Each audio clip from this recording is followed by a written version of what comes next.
영화 와일드 로봇에 나오는 브라이트 빌은 거위입니다.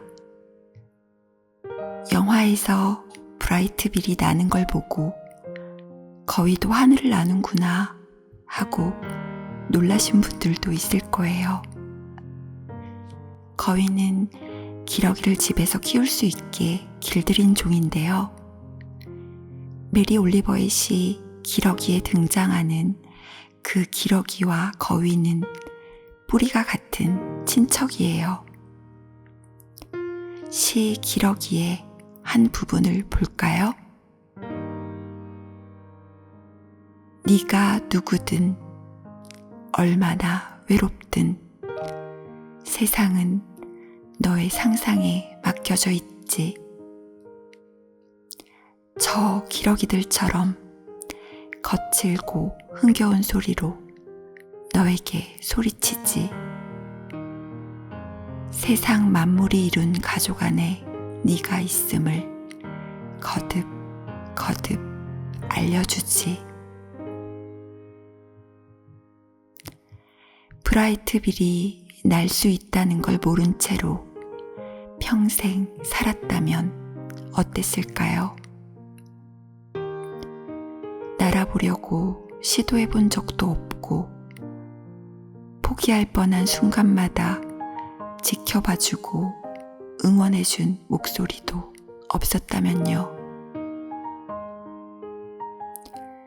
우리가 어떤 존재로 살아갈지는 우리밖에 모릅니다. 여러분의 오늘을 응원하는 목소리가 되고 싶어요.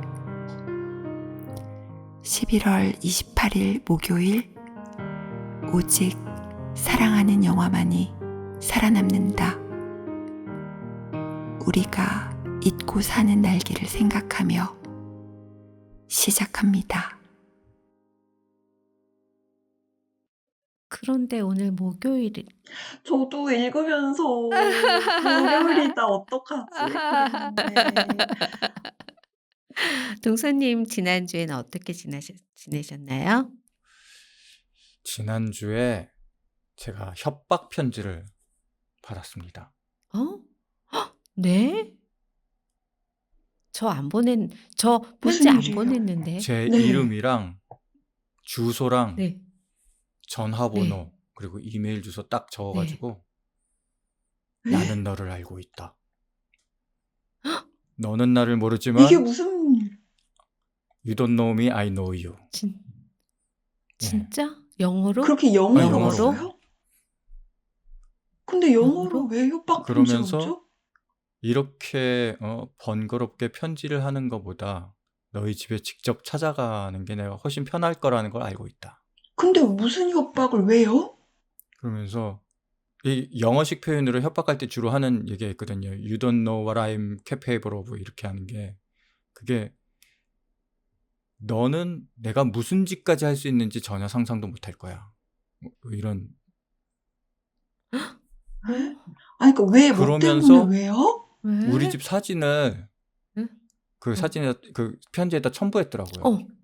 히든인데 영화. 아니 지금 그럴 때가 아니라 어떻게 해야 되죠? 그 대처를? 그러면서 네. 제 폰에 스파이웨어를 심어가지고 제가 포르노 사이트를 가 있는 동안 막 그 원격으로 작동해서 자유행위하는 장면을 다 찍었대요. 그래서 제 폰 전화번호부에 있는 모든 사람한테 뿌릴 거라고. 에? 근데 그런 적이 없는 거죠. 알고 봤더니. 그것까지는 제가 말할 필요는 없지 않겠습니까? 아니 근데 왜 뭐 때문에 협박을 하는 거지? 그러면은 나머지는 다음 주에. 아니 다음 주는 그냥 얘기가 없어요. 다음 주는 영화 이야기 때문에 나머지를 다 얘기해 주셔야 돼요. 지금 걱정돼서 방송을 할 수가 없는데. 그러면서 네. 1950불을 비트코인 계좌로 보내라 그러더라고요. 아 그게 그거를 임의로 무작위로 보내는 거구나. 그래서 그러면 영상을 지워주겠다고. 아 놀랬잖아요. 지금부터 좀 비속어가 들어갈 수 있으니까 미리 청취자분들께 사과를 드리고. 네. 삐처리 네. 그러면서 얘가 또 그 와중에 친절해. 아, 너무 친절해서 친근한데. 네가 만약 비트코인에 대해서 어. 잘 모른다면 하면서 네. 링크를 보내줬어요. 여기 링크에 가면은 비트코인에 대해서 설명이 잘 나와 있는데 아니, 이거는 되게 막 이렇게 보안이 철저하고 네가 돈 보낸 걸 뭐 아무도 모르는 거야. 어. 그래가지고 저는 이제 음. 개인정보 다 털린 거잖아요. 어찌됐건. 너. 너무 열받아가지고 네. 그냥 진짜 잠이 안 오는 막 그러는데 근데 셀카 찍어보신 분들은 아시겠지만 셀카가 말이죠. 아무리 팔을 뻗어도 상반신까지 나오기도 힘들어요. 네. 맞아요, 맞아요. 그러면은 맞아요. 내가 네. 셀카봉을 들고 자유행위를 했다고 생각하는 건데 이 말이 되냐고 이게. 내가 이게 그 셀카봉을 들면은 포르노가 보이겠냐고요 내 시력에. 이런 개 멍청이 새끼한테 내가 그 개인정보가 털렸다는 게 아, 작가님 막 아니 상상되잖아. 기본적으로 사기를 쳐도 말이죠. 이 개연성이 있는 작가들은 또 그 민감하잖아요. 이 과학적 고증이 없는 그런 개멍청한 새끼들. 그리고 또 협박이라고 사진을 보낸 게 우리 집 사진이 이제 그게 네. 우리 저기 부동산 웹사이트에 다 나와 있는 사진이에요. 그러면은 잘못 걸렸어. 딥페이크라도 해서 요즘 딥페이크 해주는 사이트도 많은데 내 몸뚱이라도 보내던가 그래야지. 이거 진짜 멍청한데 졸라 성의도 없어 이 새끼. 근데 또 편지 받은 시간이 새벽 3시였어요. 그러면서 편지에 뭐라고 썼냐면은 30분 네. 내에 돈을 안 보내면 뿌리겠다고. 아니 이 새끼는 시차 계산도 안 해. 우리 집 주소를 아는 놈이. 그래가지고 잡아야겠다. 내가 이 새끼 잡아가지고 진짜 그때는 열받아가지고 그래서 경찰에 의뢰를 했습니다. 그냥.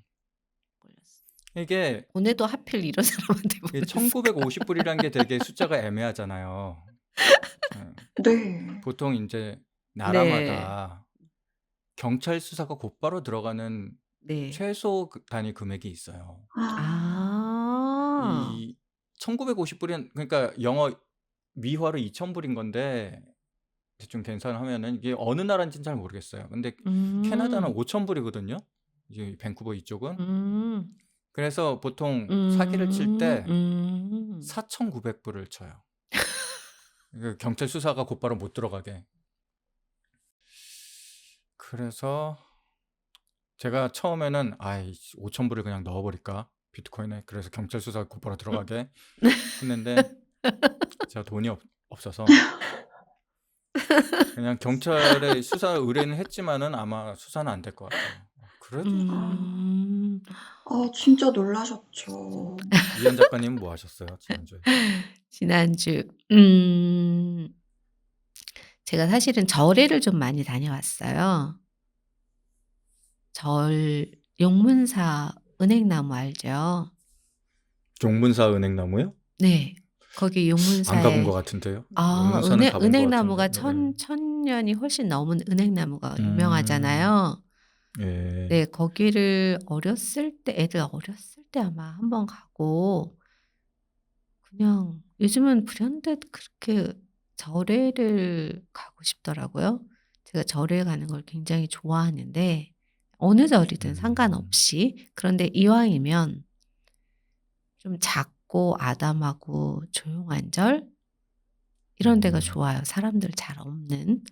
그런데 그냥 그 은행나무가 보고 싶었던 것 같아요. 거긴 좀 큰 절이고 관광지인데 그거랑 상관없이 그냥 그 은행나무가 자꾸 생각이 났었던 것 같아요. 그래서 갔는데 예. 사람이 진짜 많았고 많겠죠. 가을에 한참 끝물인데. 관광 버스들이 진짜 많았고 그 은행나무 둘레에 소원 왜 적잖아요. 절 같은 데 가면 소원 같은 거 적어서 이렇게 쭉 매달아 놓잖아요. 둘레에 울타리 같은데 그런 걸 자세히 읽어보신 적이 혹시 있나요? 동선 작가님은? 아니요. 저는 개인정보일 것 같아서. 그런데 그냥 다들 다 자기 개인 정보들을 많이 이렇게 걸어 놓잖아요. 저는 그거를 언젠가부터는 절에 가면 그 소원들을 굉장히 눈여겨서 쭉 읽으면서 많이 걸었어요. 그리고 거기 소원을 보면 대부분 "내 가족이 건강하게 해 달라." 또 놀라웠던 건 뭐냐 하면 "우리 집 빨리 매매되게 해 주세요. 우리 집 집값 올라가게 해 주세요." 그리고 굉장히 구체적인 아파트명을 써 놓으신 분들이 굉장히 많았어요. 그리고 인제 철이다 보니까 수능, 대박, 합격 이런 것들. 근데 동선 작가님은 소원을 만약에 빈다면 어떤 소원을 빌고 싶으세요? 아, 글쎄요. 지금 뭐 딱히 제가 하고 싶은 거 다 하고 있어서 저 개인적인 소원으로는 별로 음. 당장 소원 없어요. 네. 제가 그 용문사에서 어떤 아이가 적은 소원을 봤는데 거기 소원이 너무 재밌었어요. "전쟁이 안 났으면 좋겠어요." 음, 아, 멋지네요. 제가 음. 오늘 말씀드리려고 했던 근황 음. 5개 중에 하나가 속리산 법주사 얘기였거든요. 네. 법주사 너무 거기 좋죠. 네네. 거기 적힌 소원을 저도 가져왔는데 네. 저도 말씀해 절에 주세요. 가면은 소원을 꼭 음. 다 읽어 봐요. 다른 음. 사람들의 소원이 뭔지 궁금해서. 네. 근데 네. 이거 읽고는 제가 어떤 감정이었는지는 일단 읽고 나서 음. 말씀을 네. 드릴게요. 네. 네. 소원이 "아가, 아프지 말고 잘 쉬고 있어. 우리 꼭 다시 만나자." 그리고 음. 그 아가가 태어난 연도부터 아가가 이제 다른 곳으로 간 연도까지가 적혀 있었어요. 그래서 몇 살인지 알 수가 있었는데 제가 그걸 보고 눈물이 핑 돌아서 아무한테도 말을 못하고 그냥 뒤돌아서 가만히 있었거든요. 그래서 그 소원을 보고 무슨 생각을 했냐면 음 '이걸 편지를 쓸 수 있는 공간이 있어서 다행이다.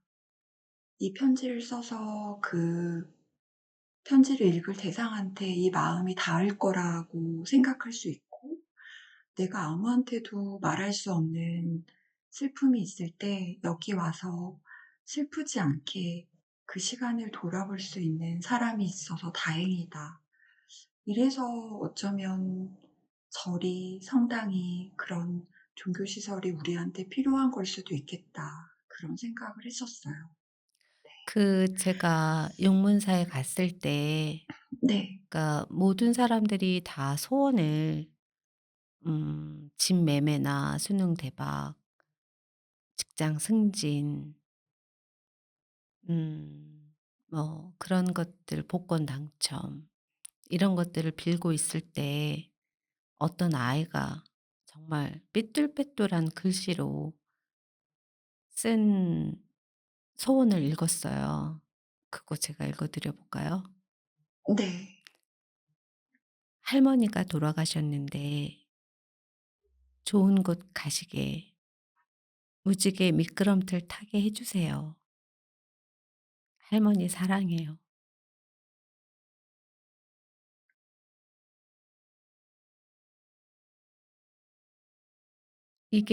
이 소원이 너무 빛나는 거예요. 그리고 그러니까 그 어른들 소원하고 아이들 소원이 너무 대비되는 거예요 저는. 그리고 또 어떤 아이는 닌텐도 어카운트 연동 이게 소원이에요. 그 너 너무 그게 최고다. 너무 너무 재밌고 또 어떤 아이는 롤러스케이트를 직접 그렸는데 롤러스케이터 뒤로 타게 해 주세요.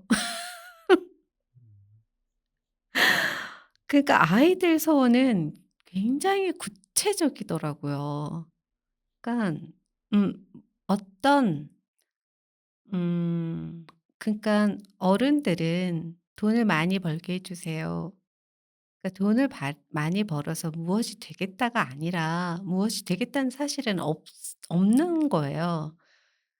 그러니까 목 우리가 이루려고 하는 목적이 아니라 그냥 수단이 목적이 돼 버린 느낌? 그런데 아이들은 굉장히 소원이 구체적이고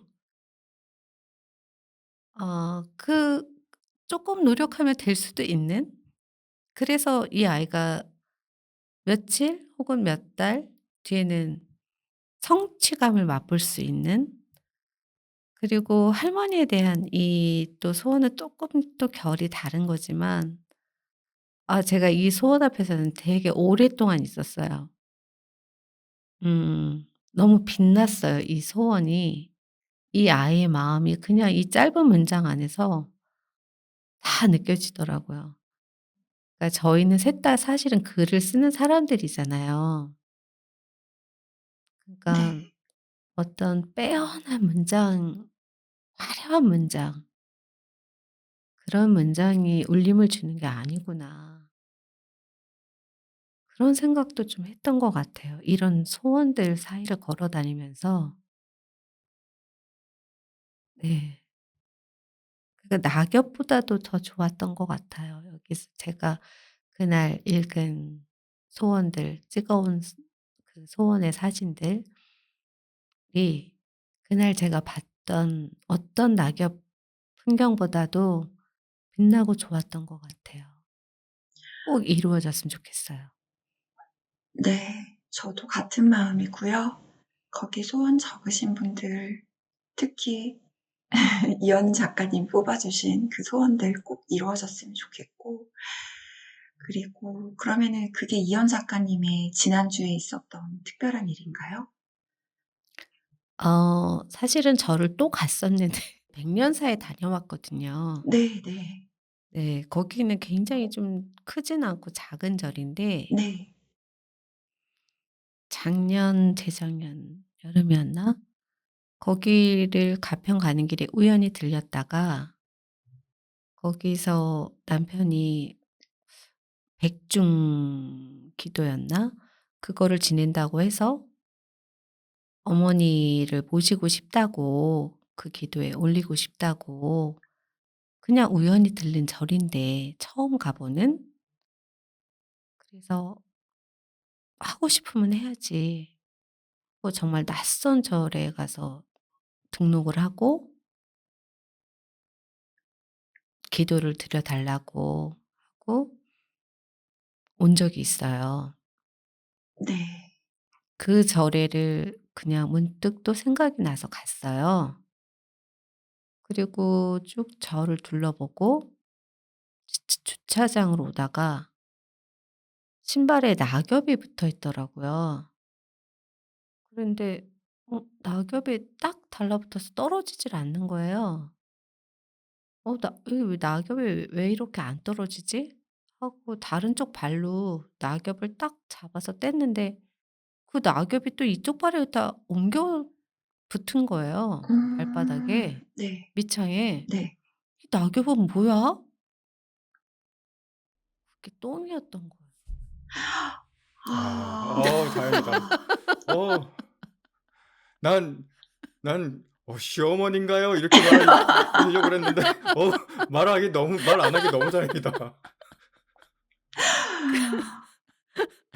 그런데 네. 그 뒷얘기도 궁금해요. 그런데 그게 처음에 그건 줄은 몰랐어요. 네네. 그래서 '이게 뭐야?' 하고 밑창을 봤는데 진흙 같기도 하고 그날 비가 좀 온 뒤라 네. '낙엽 밑에는 진흙이 묻었나?' 하고 막 그냥 막 닦았는데 안 되는 거야. 맨 땅에다 막 비볐는데도 안 떨어지는 거예요 그게. 그래서 좀 풀이 많은 데 가서 막 했는데도 안 돼요. '안 되겠다.' 그냥 집에를 정말 너무너무 많이 비볐 정말 너무너무 많이 비볐는데도 안 돼서 '아 그냥 집에를 가야 되겠다.' 그러고 차에 탔는데 냄새가 그때 '아 똥이구나.' 음. 그리고는 신발을 벗어서 트렁크에다 집어넣고 트렁크에 있던 슬리퍼를 신고 집에로 왔습니다. 네. 저의 근황은 여기까지입니다. 네. 그러면은 저는 지금 똥 얘기 다음에 이제 커피와 디저트 얘기를 하기가 조금 그렇긴 한데 커피와 디저트 페어를 다녀왔고 그리고 서촌에 있는 어떤 예쁜 북카페 그리고 용산에 있는 만화방 그리고 이제 우에다 쇼지라는 사진 작가의 전시에 다녀왔는데요. 이 중에서 어떤 게 제일 궁금하세요, 동사님? 만화방이요. 네. 왠지 그러실 것 같았는데 용산에 있는 이 만화방은 언덕을 굉장히 많이 올라가야 돼요. 그래서 접근성이 좋지 않고 한 음. 번에 가는 음. 버스도 없어요. 당연히 전철도 없고. 음. 그래서 음. 버스에서 내려서 한 10분에서 20분 정도 어느 골목을 가느냐에 따라서 그리고 그 걷는 속도에 따라서 다르긴 한데 꽤 오래 오르막을 걸어야 돼요. 근데 오르막을 걸으면서 '아 다 왔나? 다 왔나?' 하면서 지도를 계속 봤어요. 지도를 보면서 가고 있었거든요, 처음 가는 길이라. 근데 아직도 먼 거예요. 그래서 '아 여기가 이렇게나 좋은 곳인데도 사람들이 많이 안 오는 이유가 이래서구나.' 근데 그 접근성이 안 좋은 게 저는 더 좋았어요. 왜냐하면 거기가 만약에 대로변에 있었고 버스 정류장 내리자마자 음. 있었으면 음. 사람들이 음. 엄청 많았을 거예요. 진짜 좋은 만화방이거든요. 네, 거기는 음. 일단 저희가 7시 넘어서 갔는데 7시 넘어서 가면은 입장료 10,000원을 내면 그 입장료에 술이랑 음료수가 무제한 포함이 되어 있어요. 너무 아. 우와 좋죠. 너무 좋다. 너무 최고죠. 좋다. 그래서 너무 좋은데? 네, 제가 다음날 저희 방송이 있었기 때문에 술을 안 마셨지만 만약에 그게 아니면은 술을 맥주나 음. 아니면 뭐 칵테일도 음. 주문할 수가 있고 우와. 칵테일은 물론 따로 주문을 해야 돼요. 이제 따로 지불을 해야 음. 되지만 맥주 같은 경우는 음. 무제한이고 음. 음료수는 우와. 정말 제가 거기서 주스도 마시고 탄산수도 마시고 음. 요구르트 음. 네, 조그만 음. 요구르트도 마시면서 만화를 음음음음. 봤거든요. 10시까지 하는데 음. 만화를 진짜 다양한 종류의 만화를 무제한으로 음. 볼 수 음. 있고 그리고 누워서도 볼 수가 있어요. 근데 뭐 너무 대부분의 좋다. 그쵸. 대부분의 만화방이 누워서 볼 수 있기 때문에 사람들이 '에이 음. 그거는 뭐 안 특별한 거 아니야?' 이렇게 생각하시겠지만 음. 달라요. 거기는 엄청 음. 예뻐서 약간 음. 미술관이나 아니면 카페처럼 음음. 굉장히 예쁜데 그 누워 있는 공간도 약간 새 둥지처럼 되어 있어서 네, 음. 같이 간 친구나 연인과 함께 오손도손 무릎 베고 누워서 만화를 볼 수 있고요. 음. 그리고 사탕이랑 간단한 간식도 구비가 되어 있는데 그래서 그걸 먹으면서 볼 수도 있어요. 너무 좋아서 이제 거기서 나오기가 좀 아쉬울 정도였는데 들어가는 입구랑 나오는 길도 약간 미로처럼 돼 있어서 여기를 들어오는 사람들은 어쩌면 '특별한 공간에 입장한다.'라는 생각이 들겠다. '내가 만화방을 음. 운영한다면 이런 걸 운영하고 싶다.' 이런 생각이 들 정도였고 나오다가 이제 4컷 만화 그려서 '나도 만화가 도전.' 이런 코너가 있었어요. 그래서 저는 그림을 잘 그리는 편이 아닌데도 그걸 그려서 뽑히면은 그 만화방 무제한 이용권을 준다고 하더라고요. 그래서 '혹시 이거 되는 거 아닌가?' 싶어 가지고 열심히, 열심히 그려서 거기 그 응모함에 어. 넣고 왔는데 아직까지 연락이 없는 걸 보니까 네, 되지는 않은 것 같습니다. 어딘지 궁금하시면 제가 메일로 알려드릴게요. 댓글로 소개시켜 주세요. 네네. 네, 네. 소개시켜 드릴게요. 네. 그리고 그래서 네. 협찬 들어오면 좋겠다. 네. 그럼 너무 좋을 것 같아요. 저희가 그 만화방 가서 거기 계시는 분들한테 한 분 한 분 인터뷰도 따서 어떤 만화 네. 보시는지, 어떤 만화 좋아하시는지 여러 가지 질문을 드릴 수 있을 것 음. 같아요. 음. 네. 그래서 재밌을 것 같고, 그리고 이제 네. 저희가 이렇게 지난주에 어떤 재밌는 일이 있었는지 얘기를 하다 보니까 또 그게 궁금해졌어요. 어 동서님은 그 이현님이랑 같이 내셨던 영화처럼 산다면요 책에서 한 꼭지를 읽어 주신다면 오늘은 어떤 꼭지를 읽어 주실까요? 아. 네, 제가 지난번에 이현 작가님이랑 같이 책을 준비하는 그때 당시에는 제가 가장 고민하고 있었던 게 바로 뭐라 그럴까, 염치? 부끄러움을 회복하는 그런 거의 필요성? 그런 거를 가장 많이 느꼈었던 것 같습니다. 그래서 그 당시에 제 생각에는 어느 순간부터 이 세상 전체가 좀 부끄러운 거를 완전히 잊고 살고 있지 않는가, 그런 생각이 들었거든요. 뭐 어 한때는 우리가 누군가를 비난할 때, 욕할 때 쓰는 그런 말 중에 지금은 더 이상 잘 쓰이지 않는 단어가 있는데, 예를 들어서 뭐 속물도 더 이상 욕으로 안 쓰이고 아예 그 단어가 없어졌죠.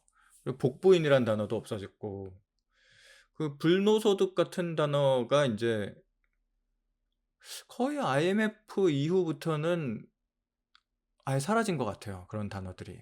대신에 비슷한 상황을 전혀 다른 뉘앙스로 이렇게 인생 역전이라든가 그런 단어로 쓰이는 경우가 많아졌죠. 사실 세상에 돈 싫어하는 사람이 어디 있을까요? 근데 내가 아무리 돈을 많이 벌어도 주변에서 좀 이렇게 어렵게 사시는 분들이 있으면 그런 걸 보면 좀 내가 부끄럽거나 미안해해야 할 줄 알아야 되는 게 아닌가라는 생각 때문에 지난번 책에는 저는 꾸준하게 계속 똑같은 얘기를 했던 것 같아요. 염치 회복이라는 주제를. 아무튼 오늘 지금 낭독할 부분은 영화 시를 보고 쓴 아름다움이라는 꼭지 중에서 149 페이지서부터 낭독을 할 예정입니다. 워낙에도 아름다움을 감식하는 것에는 연습이 전혀 안 되어 있던 제가, 시각적인 아름다움도 그렇지만 어떤 자연현상이나 사람들의 미덕에 대해서도 아름다움을 전혀 찾지 못했던 그런 제가 그나마 발견한 건 이런 거였어요. 저희끼리 한잔 하려고요. 뭐 다들 마음고생들 했으니까. 이런 말을 한 점 부끄럼 없이 내뱉는 사람들. 그리고 그들과 비교되는 주인공 미자. 사실 다른 영화 속에서 나오는 악당들처럼 고급 호텔이나 룸살롱에서 샴페인을 터뜨리는 게 아니라 그냥 후미진 골목 복덕방에서 짜장면과 탕수육으로 뒤풀이를 하는 것에 불과했지만, 그래도 여전히 애니메이션 센과 치히로의 행방불명에 나오는 돼지로 변했던 치히로 엄마 아빠의 폭식 장면이 떠오르는 건 어쩔 수가 없었어요. 아무리 죽은 사람은 말이 없다고 해도 살아남은 사람들끼리 산 사람은 살아야지라고 서로 자위하는 건 좀 너무 뻔뻔한 거 아니었나요? 그들이 얘기하는 마음고생이라는 것이 예전에 삼풍백화점 붕괴 때 우리 회사의 재산도 망가지는 거야 라고 소리쳤던 삼풍그룹 회장의 발언과도 다를 바 없이 느껴지기도 했고요. 그 사람들이 마음고생을 한 것도, 삼풍그룹의 재산이 망가진 것도 이성적으로 따지고 보자면 다 맞는 말일 텐데 왜 이렇게 역겨움까지 느끼게 되는 걸까요? 제 생각에는 개인의 욕망이 너무 노골적으로 드러나서 그래서 그런 게 아닐까 싶어요. 어쩌면 수치심, 염치, 부끄러움을 느끼는 마음이야말로 가장 인간적인 마음, 인간미를 가진 마음인지도 모르겠어요. 오랫동안 한국 사회에서는 부끄러움이라고 하는 아주 중요한 감성이 굴절된 채 발전해온 건 사실이에요. 유교적 엄숙주의 때문에 자신의 솔직한 욕망을 무조건 숨겨야 하는 경우도 많았고, 한편으로는 무한 경쟁 사회에서 타인에 비해 자신이 가진 숫자가 열등할 때만 부끄러움이 작동되기도 했었죠. 그러다가 80년대 후반, 90년대 초반, 민주주의 과정이랑 해외여행 자유화를 통해서 서구 문화가 많이 유입되면서 전통 사상이 조금 약해지던 때가 있었거든요. 이때만 해도 자유분방하고 솔직한 욕망의 배설이 구린내 나는 유교 문화를 때려부수는 것 같아서 왠지 통쾌하게 느껴졌었는데, 그 이후에 수치심 따위는 완전히 벗어던진 채 혼자서 과속질주를 하게 될 줄은 몰랐어요. 자신을 희생해서 타인을 돕고 상황에 따라 자신의 욕망을 숨길 줄 아는 모습이 미덕이 아니라 가식적인 모습으로 보이는 날이 오게 될 줄은 정말 몰랐던 거죠. 자기 주변에서 끼니를 거르는 사람이 있어도 부끄럽지 않은 시대. 자기가 고액 연봉을 받는 게 자신이 노력해서 시험을 잘 치고 좋은 대학을 졸업해서 얻은 당연한 보상이라고 생각되는 사회가 오게 될 줄은 몰랐어요. 비록 한국 사회가 오랜 시간 동안 왜곡된 유교 문화와 엄숙주의 때문에 고통을 겪어왔었다고는 하더라도 사람이 사람으로서 존엄성을 지키고 살기 위해서는 수치심과 염치를 버려서는 절대 안 되었던 거죠.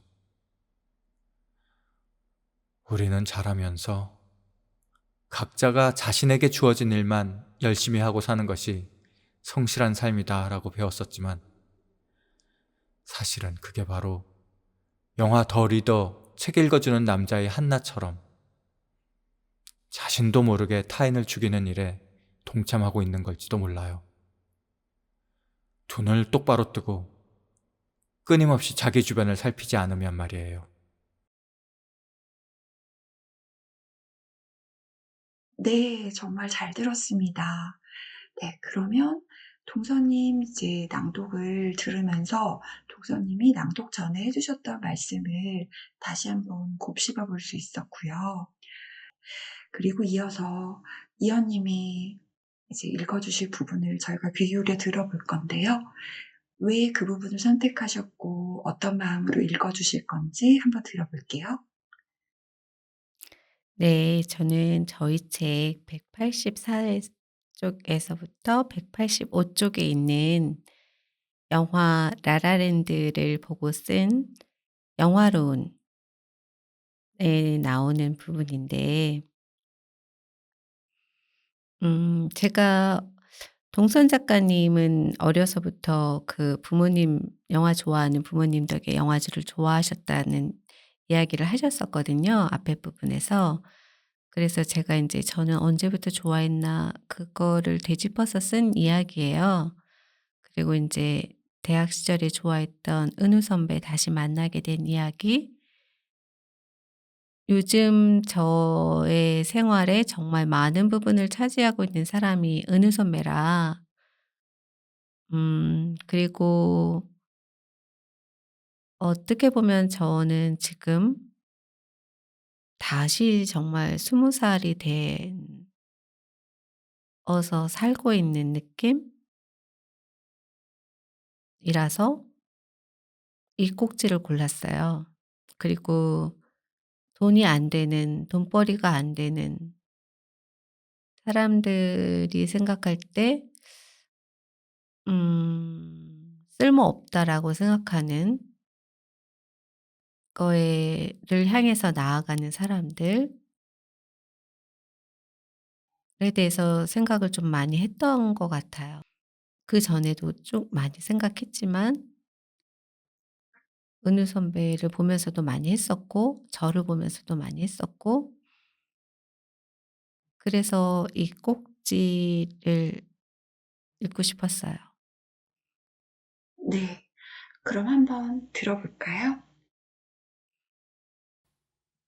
영화로운 이연.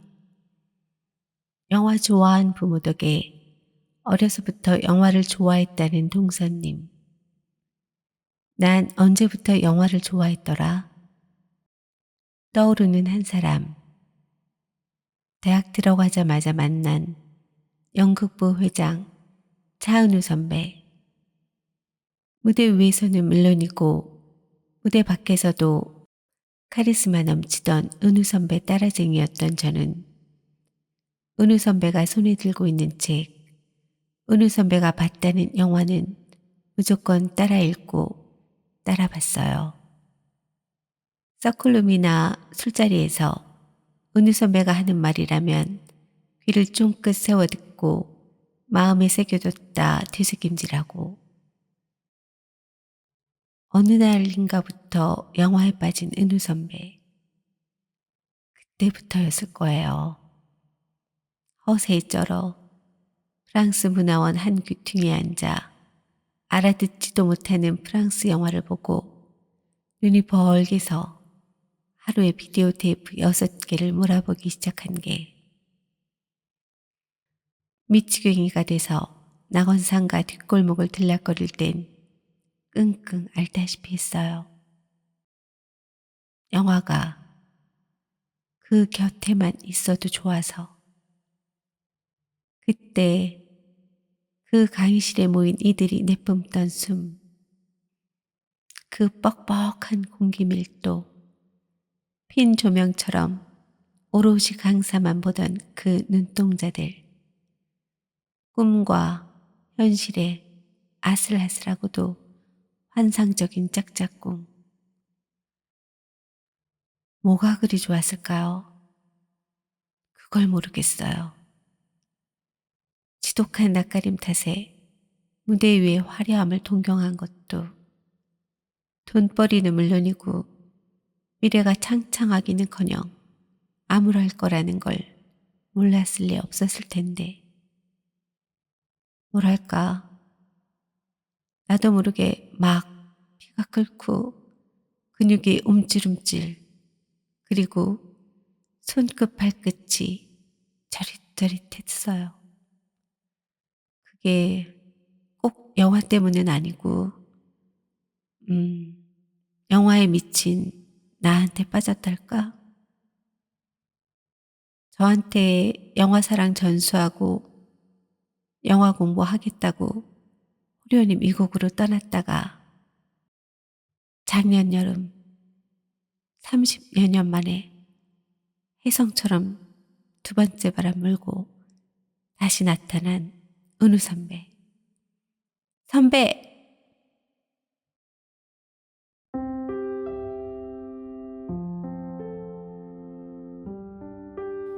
여름. 작은 테이블 앞에서 팥이 콩한테 말했습니다. 팟캐스트 하자. 곧. 가을. 캐나다에서 출발한 마이크가 집 앞에 도착했습니다. 허공에 마이크 스탠드를 설치하다 떨어뜨려 이마에 딱밤을 맞았습니다.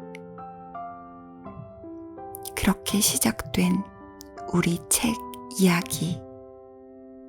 아끼는 마음으로 영화처럼 산다면야. 영혼을 뒤흔든 영화, 공연, 전시 이야기. 궁금해요. 우리를 궁금해하는 여러분이 우리 이야기를 듣고 여러분 이야기도 들려주세요. 영화 동아리 540 회원 1동. 저희의 공통점에 대해서 생각을 해봤어요. 저희가 이렇게 만나게 된 건 사실 셋 다 영화를 좋아하기 때문인데요. 영화를 좋아한다는 공통점 하나만으로 이렇게 방송을 만들고 셋이 무슨 요일 몇 시에 만나서 몇 시간 동안 얘기하자 약속을 정하고 약속을 정해서 딱 같은 시간에 자리에 앉아서 도란도란 얘기를 나눌 수 있다는 게 얼마나 소중하고 행복한 일인가 그런 생각을 했어요. 제가 고른 페이지는 산을 없다라는 부분인데요. 글의 소제목은 산을 없다고 내용은 마치 등산에 대해서 쓴 것 같지만 등산 얘기이기도 하면서 우리가 살다가 힘든 일이 있을 때 저마다 극복하는 방식이 있잖아요. 그 방식에 있어서 여러분은 어떤 방법을 택하시는지 궁금한데 묻기 전에 저는 이런 방법을 써요 라고 미리 말씀을 드리고 또 질문을 하고 싶은 마음으로 이 글을 골랐습니다. 그럼 제 책 26페이지에서 27페이지 사이에 있는 산을 없다라는 글에 대해서 한번 낭독을 해볼게요. 예. 산은 나에게 사색의 공간이다 라고 말하면 다들 깊은 생각과 깨달음을 연상하겠지만 지금 말하는 사색은 그 사색이 아니다. 기억에 남는 등산은 죄다 등산의 베테랑들과 했는데 고수들은 아무리 천천히 걸어도 평지인간인 나와 속도를 맞추는 게 힘들 수밖에 없었다. 별 수 없이 손을 휘휘 내저으며 먼저 가라는 몸짓으로 의사표현을 하면 그때부터 따라잡기 힘들 만큼 거리가 벌어지기 시작한다. 입술까지 핏기를 잃은 채 하산 중인 또 다른 고수들의 걱정에 애써 미소 짓고 납덩이 같은 발작에 힘을 줘보는데 정상은 남아공 서남쪽에 있다는 희망봉만큼 먼 곳이다. 아무리 먼 곳이어도 도달하게는 되어 있다. 가늠할 수 없이 긴 시간이 지나고 마침내 정상에 서면 힘든 시간은 끝났으니 내려가는 길은 말랑한 공이 내리막을 구르는 것처럼 쉬울 거란 기대를 품게 된다. 그러나 진짜 얼굴이 사색이 되는 건 거기서부터다. 내려가는 경사만큼 기울어진 다리와 허리는 누군가를 업은 것처럼 시간이 흐를수록 무거워지는데 설상가상 의지할 데 없이 허우적거리는 두 손마저 산을 받치고 있는 것처럼 힘겨운 시간이 기다리고 있다. 그런데도 그렇게 고달픈 산에 또 가겠느냐 당신이 묻는다면 놀랍게도 답은 그렇다 이다. 산에서 만나는 무거움만큼 평지의 사뿐한 가벼움을 걸음걸음 상기시켜주는 건 없으니까. 오르는 것도 내려가는 것도 보이는 것보다 멀어 도무지 손에 안 잡히는 날들이다. 누군가를 업고 가는 연습이 필요할 때 산은 기꺼이 내 등에 올라탄다. 네, 너무 여기까지고요. 좋아요. 저는 이거 지금 들으면서 도대체 이 폴폴 작가님은 어떤 사람이길래 어마어마한 산을 업고 다니시나? 산을 업을 생각을 하실까? 어떤 마음이면 이런 글을 쓸 수 있을까? 그런 생각을 했고 '기꺼이 산을 업겠다.' 여기서 산은 정말 사랑이기도 하고 예술이기도 하고 문학이기도 하고 우리 삶 전체이기도 하고 그런 것 같다는 생각이 드는데 음 '그걸 기꺼이 업겠다.'라는 마음 정말 제목은 끝내주게 지으신 것 같아요, 아끼는 마음. 그 이상 가는 제목이 없는 것 같아요. 너무 잘 들었습니다. 네, 정말 감사합니다. 그 말씀을 들으니까 제가 이제 저희 팟캐스트를 소개하는 글을 3가지 버전으로 썼었는데 그 글을 쓸 때 제가 고심했던 부분 중에 하나가 제 책의 제목과 동서님, 이연님이 함께 내신 책의 제목을 한 문장으로 만들고 싶다. 그 부분을 고심을 음. 했었거든요.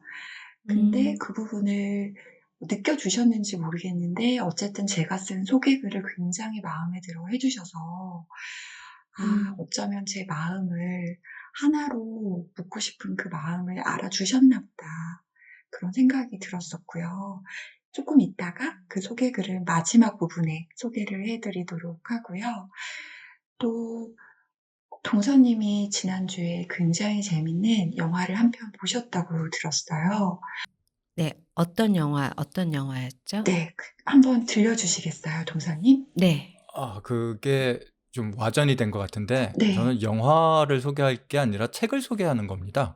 죄송해요. 네. 그러셨군요. 네, 그럼 예. 책으로 네. 소개해 주세요. 네. 제가 인제 최근에 보통 네. 한국에 정식 발매된 만화들은 네. 네이버 시리즈를 통해서 보는데 네.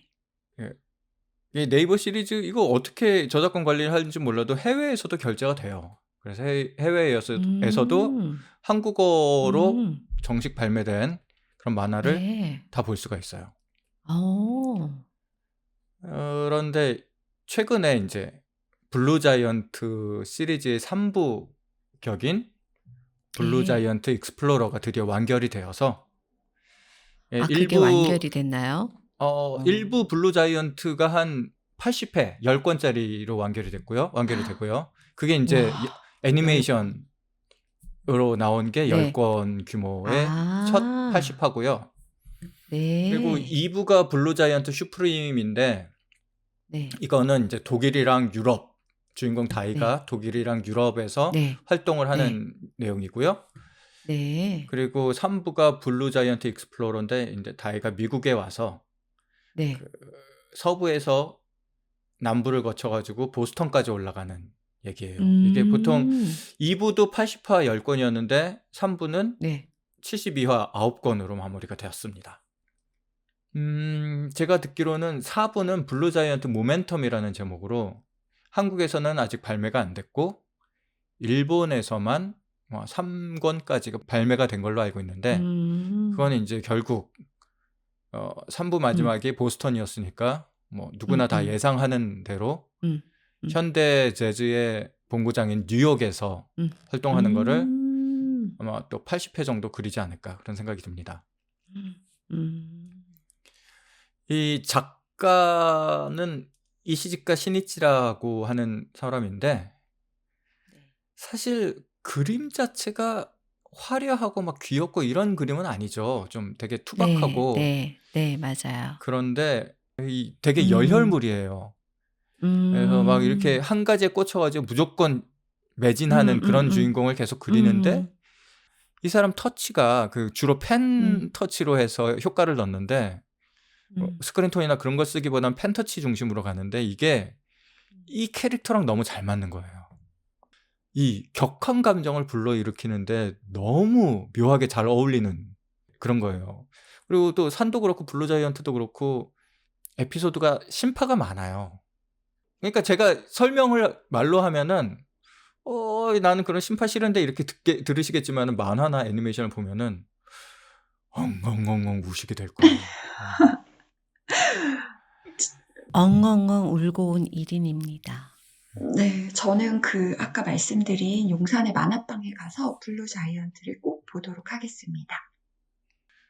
아무튼 저처럼 운동을 하기 싫어하는 사람이 네, 이 사람의 전작인 이시치카 시니치의 전작인 산을 읽고 나서 네. 아내에게 먼저 산에 가보자 이렇게 얘기를 했다면은 이 네네. 작품이 얼마나 사람을 매혹시키는지 그렇게 잘 알 수가 있을 겁니다. 이 작품 읽기 전까지만 해도 제가 재즈에 대해서 잘 몰랐거든요.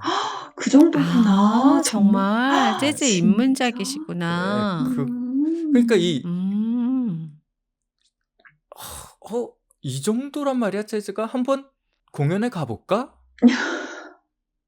아직도 제가 뭐 이거를 잘 안다는 건 아니고요. 네. 예, 최근에 그런 거 있잖아요. 김훈 작가도 그렇고 이동진 평론가도 음. 그렇고 허세 때문에 네. 네. 자기가 잘 알지도 못하는 예술 작품을 접하는 그런 단계가 네.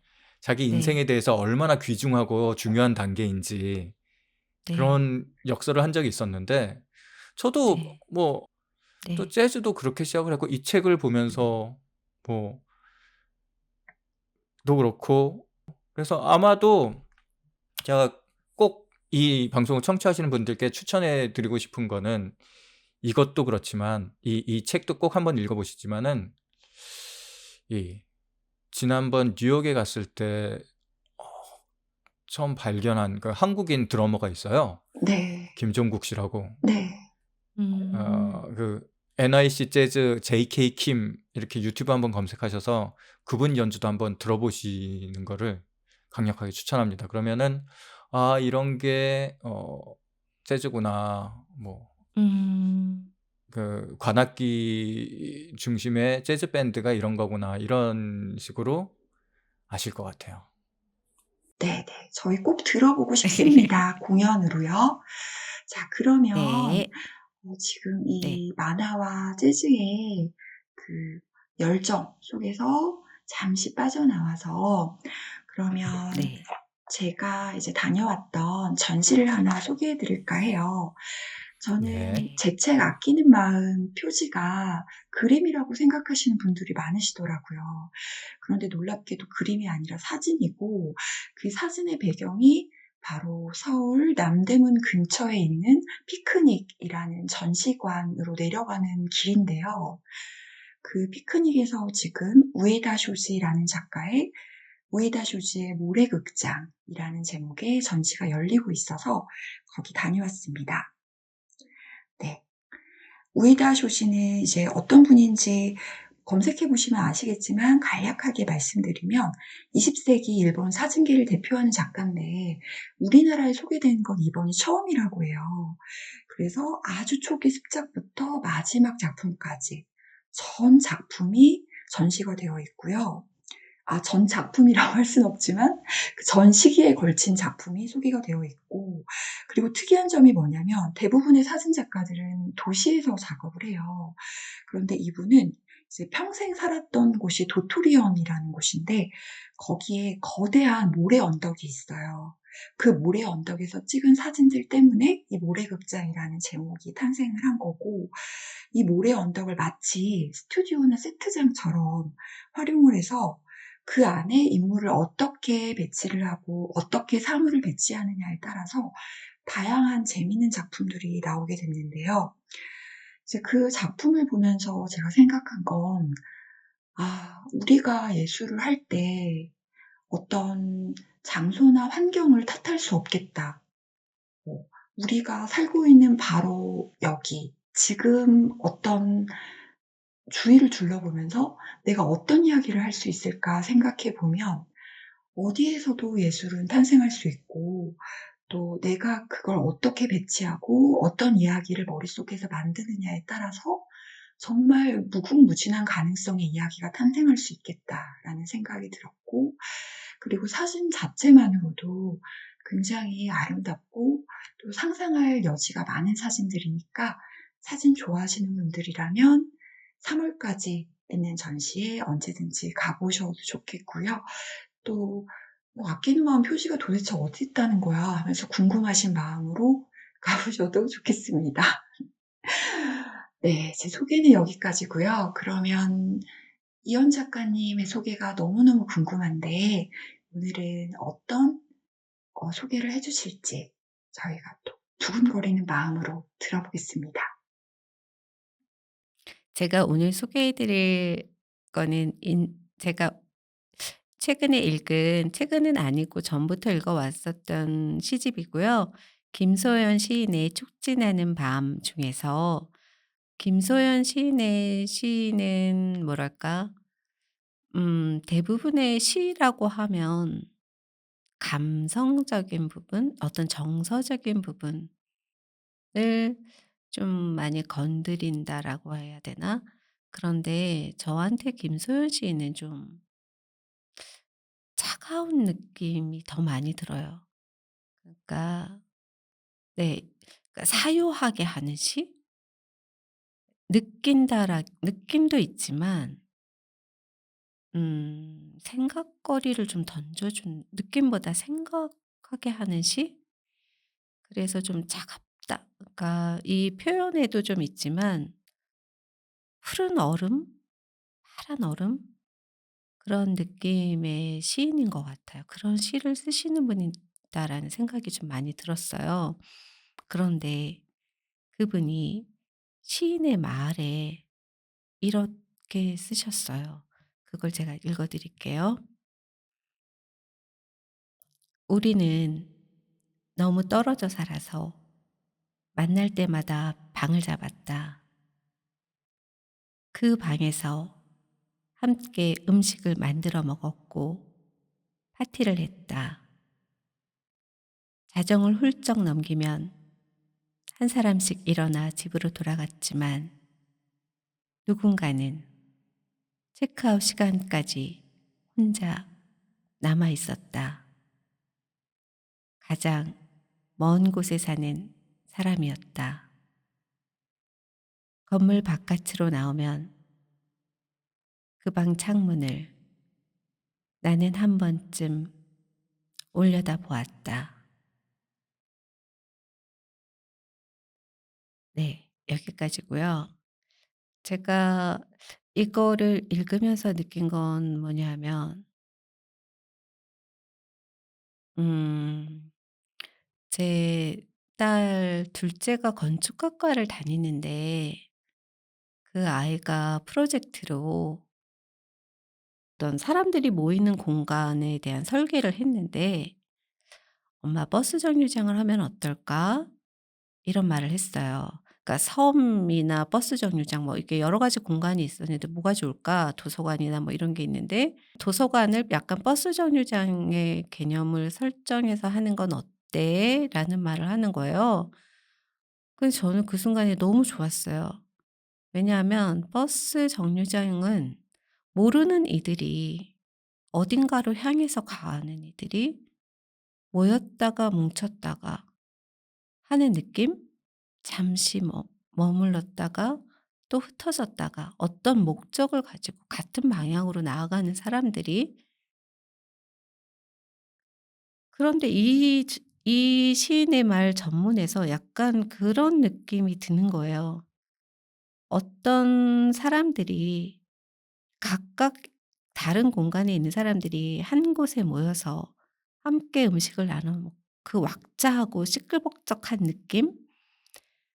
그렇게 모여 있다가, 그런데 그때는 그들이 들이쉬고 내쉬는 숨, 같이 있었던 온기만으로 그 창문에 습기가 뿌옇게 서렸을 것 같은 느낌이 드는 거예요, 이 글을 읽는데.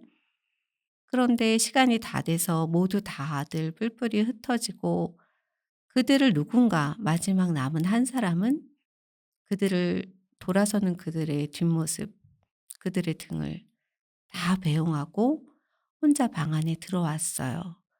그런데 돌아가던 누군가가 뒤를 돌아서서 그 뿌옇게 김을설었을 창문을 바라보고 멈춰서서 바라보고 간 그 모습을 생각하면서 음 마지막까지 그 방에 남아 있는 사람도 좋고 돌아서면서 한 번쯤 남아 있는 한 사람을 위해서 멈춰서서 돌아볼 수 있는 마음이고 싶다. 그런 사람들이 더 많은 세상이 됐으면 좋겠다. 그래서 김소연 시인의 시를 읽었었을 때 어떤 시린 그런 차가운 느낌이 이 시를 읽으면서 많이 녹았던 것 같아요. 음. 네. 아, 이 사람은 그 창문을 발걸음을 멈추고 올려다보는 마음이 있는 사람이구나. 그 느낌이 너무 좋았어요. 네. 그래서 저는 이현 작가님 말씀을 들으면서 어떤 생각을 했냐면 저희가 이제 셋이 모여서 얘기를 하기 위해서 방을 하나 만들잖아요. 그 방을 만들고 네네. 나서 "그럼 우리 다음 시간에 만나요." 하고 인사하고 방을 한 명씩 차례대로 나가잖아요. 그때 네. 제가 출근 준비를 한다는 이유로 후닥닥 네. 뛰어나갔었는데 오늘은 맨 네. 마지막까지 남아 있다가 혼자 남은 빈 음. 방을 한번 둘러보고 '문을 꼭 닫고 음. 나와야지.' 이 생각을 했습니다. 네. 그리고 아까 블루 자이언트 제가 영화를 봤는데 거기에 어떤 말이 나오냐면 다이가 떠나면서 거기에 "셋이라서 여기까지 올 수 있었어. 셋이 아니라면 올 수 없었어." 저 이 말이 너무 좋아서 외우고 왔어요. 오, 그거는 마치 우리를 위한 말 같네요. 그쵸? 네. 왜 맞아요. 네, 맞아요. 그래서 이 말 꼭 해 아, 주고 그랬구나. 싶었어요. 그래서 네.